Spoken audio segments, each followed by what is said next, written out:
प्यार तो हर पल रहना चाहिए, मैं रहूं या ना रहूं भारतीय रहना चाहिए। राइट?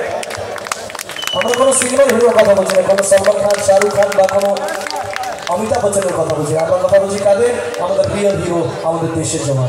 আমরা তো শহীদ হতে পারি, বাট আমরা কি হতে পারি শহীদ? আমরা পারি না। আমরা কি পারি? আমরা ওদেরকে সম্মান দিতে পারি, তাই তো?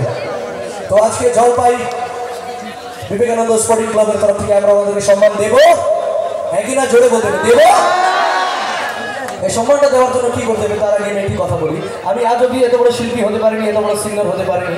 আমি অনেক পুরোনো একজন 2012-13 সালে জি বাংলা সারেগামা সিঙ্গার। হয়তো এখানে আসার আগে অনেকজন আমার নামও জানতেন না হয়তো, তাই না? তাই আমার আজ অব্দি এত বড় ক্ষমতা হয়নি যে আপনাদের মতো গুণী মানুষজন যারা বসে আছেন তাদেরকে দাঁড় করানোর মতো আমার ক্ষমতা নেই। আমি বলবো আর আপনারা দাঁড়িয়ে পড়বেন এরকম কোনো কথা নেই, বাট আমি রিকোয়েস্ট করতে চাই যাদের পায়ে কোনো কষ্ট নাই তারা 1 মিনিটের জন্য দাঁড়িয়ে পড়লে খুব খুশি হবে।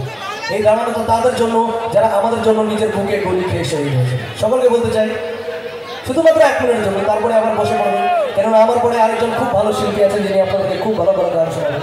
যার কোলে বাচ্চা আছে ওনারা বসে থাকুন, যাদের পায়ে কষ্ট আছে ওনারা বসে থাকুন, যারা অনেক বয়স্করা আছেন ওনারা বসে থাকুন, আর যাদের লজ্জা পাচ্ছে দাঁড়াতে ওনারাও বসে থাকুন, বা যাদের কোনো সমস্যা নেই তারাই দাঁড়াবে। Everyone love you audience. এরকম সম্মান যদি নিজের দেশের প্রতি থাকে তাহলে সত্যি আমরা মন করে বলতে পারি সারে জাহাঁ সে আচ্ছা